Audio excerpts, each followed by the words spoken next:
Hi, everyone.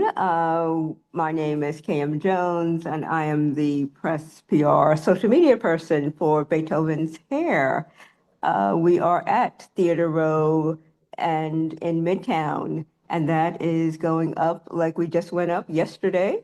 And we have a couple more performances. Today, we have performers with us, Diana Quetti and Kate Fitzgerald. How are you all doing Hello. today? Good. How are you? Great.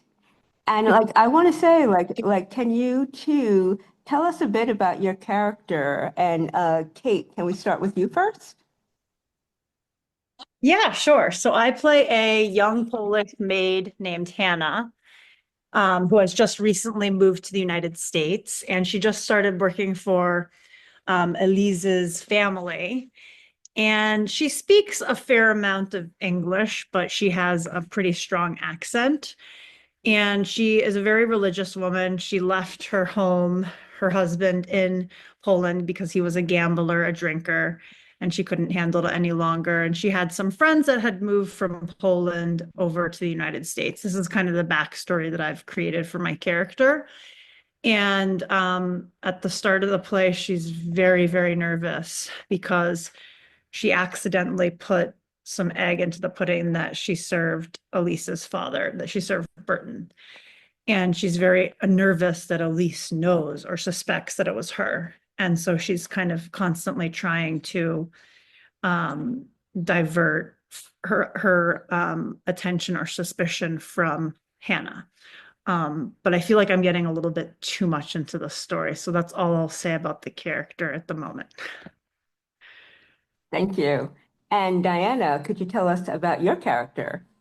Sure. I play Elise Everson, who's married to Andre, and she is her father's primary caretaker, who Kate just mentioned has this rash.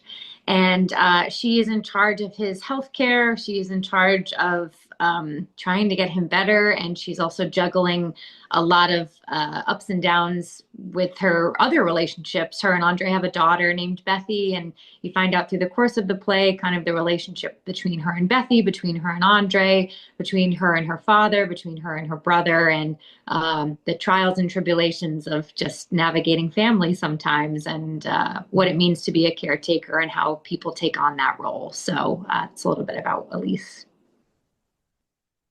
And Kate, as an actor, performer, how do you prepare for your character? Well, I would say that one thing that was really interesting about working with Larry, with Lawrence Schwartz, was that he encouraged us, as many directors do, to think a lot about the interior life of the character. So, what is my character's motivation? And then, how does every single thing she say, how does every single line, how is it in service to like what my ultimate goal is? Which in the scene, I'm so nervous that I'm going to be accused of accidentally or on purpose poisoning her father, who is allergic to eggs.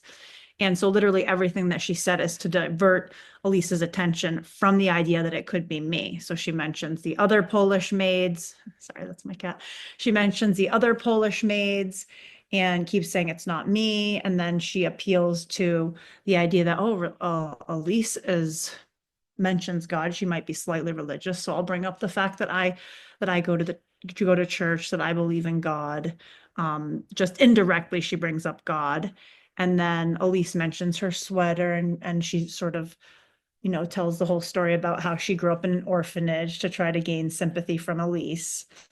And there are like a few other examples of different things that she says. She Elise mentions her mother, and she kind of, oh, let me take her focus off of me and have her talk about her mother. So everything that she does is very strategic. She's very intelligent, and the character, how she feels, definitely does change from the beginning of the first scene to the end of the first scene, as a supporting character. But yeah, so I like thinking a lot about the interior life of the character, which was definitely a process. And I feel like once you've memorized the lines, it's fun to kind of play off of the other actress. And Diana's such an amazing actress that she would change the scene. It would kind of cause me to change my reaction, obviously. But yeah, it was really great having those conversations with Larry. And yeah, I just enjoyed the whole process. And Diana, as an actor performer, how do you prepare for your character? I think I've been so fortunate with this cast. I think we've had a lot of great conversations about like, our interactions throughout and where it builds and kind of the ebbs and flows of all the characters. But I mean, definitely, I find every time with live theater, it's so wonderful because the more that you run these scenes and rehearse these scenes, the more uh, comfortable you feel with what this character is trying to do and their intentions with every word. And then the lines come and you really kind of can let it fly, as Larry says, where you just like really trust your fellow actors and you dive in. But I think just trying to understand what Elise's backstory is and what her motivation is in every scene, and her ultimate objective throughout the play of, you know, I think I don't want to give too much away, but she's balancing a lot of, she's juggling a lot of balls in the air, and she's trying to do so as gracefully as possible. So trying to tap into those circumstances and how I've experienced that in my personal life in some way, and tying the two together to hopefully make it authentic. And I'll ask you both, who do you think the show appeals to? What's the demographic? It's a great question. I don't want to jump on Kate if you had thoughts, but I think it really appeals to everybody, because in some capacity we are, even in a less like extreme circumstance or not, I think people fall into the role of caregiver in some way, whether it's family, whether it's friends, whether it's unexpected for, somebody in their life. And that comes with so many different emotions and approaches, and what makes some people just kind of hold on to that caretaking mentality in a positive way, and feel fulfilled. Others feel resentful, and then everything in between. And what decisions we make based off of those experiences, and the kind of messiness of life and circumstances too. I feel like this play does a really good job of um, not really apologizing for that things in life are unexpected, and you just have to navigate those waters alongside your people. And so I would hope that everybody could relate to that, and in hopefully in some way feel seen by that and feel understood in one of these characters in terms of what they're going through. So I think it does appeal to everybody. And Kate, who do you think this particular play appeals to? What's the demographic? Yeah, it'd be hard to put it more eloquently than Diana. So I agreed with a lot of what you said. I mean, I think like one of the things I'm often attracted to either comedy or a show that has a certain element of darkness, like even with musical theater, kind of the more dark shows, Sweeney Todd, Gentleman's Guide to Love and Murder. And I just love the images of violence in the show. I don't want to, again, like give anything away, but like the darker themes, the forms of violence that you see. I don't know that everyone would use that word violence. But I'm attracted to the dark themes of the play. And also I just think it's so interesting how Marlene created these characters, and like kind of like you were saying, all these four different worlds colliding in different ways, and thinking about the different motivations that each character has, and how, for example, my character very much has to play off of what is Diana's character saying? What is she doing? How is she reacting to me? But yeah, I think it would really appeal to almost anyone, and it's interesting to have that theme of music. And I think whether or not you're a fan of Beethoven, whether or not you like his music a lot, it's a really interesting show, It's a really great piece of writing. So that was something that attracted me to the show when I first read the script. And Kate, any exciting projects coming up now? Yeah, actually, I am in a show through this new it's called like a devising theater company. So essentially I auditioned and there's a group of about 16 to 18, around 16 actors.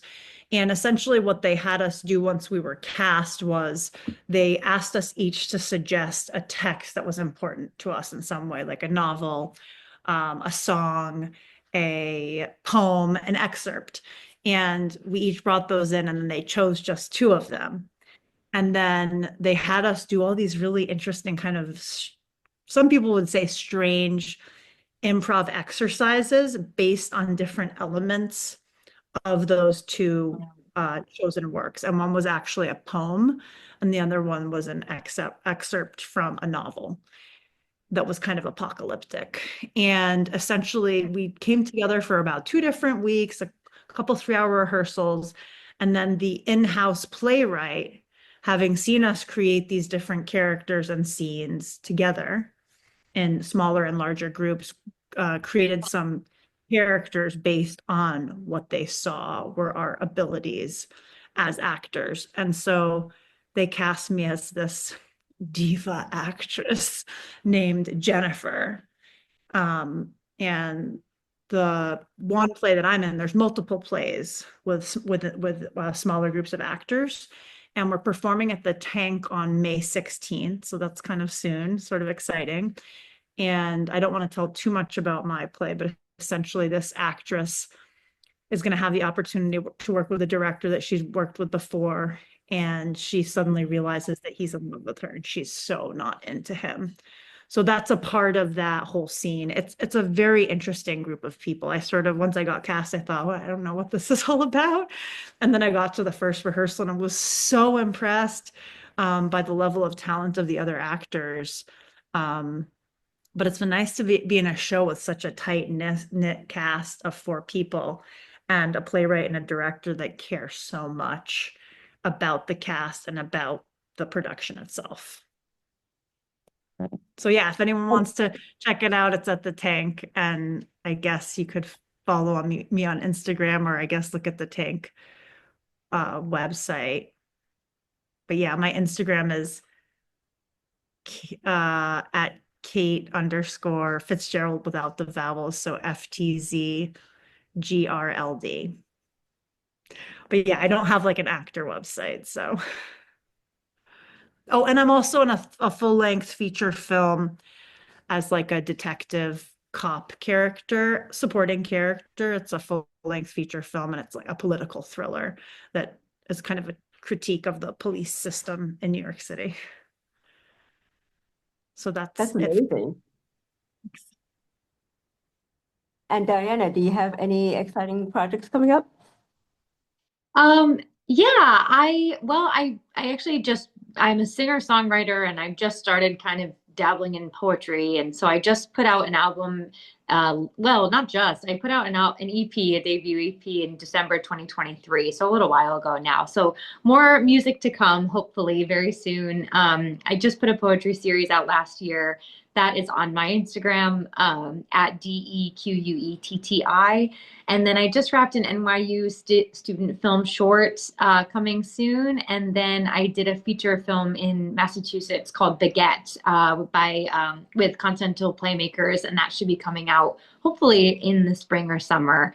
But both really kind of dramatic, juicy, like meat and potato roles. So it was very fun to dive into. Yeah, that's it for me. You never Great. told me that, Diana.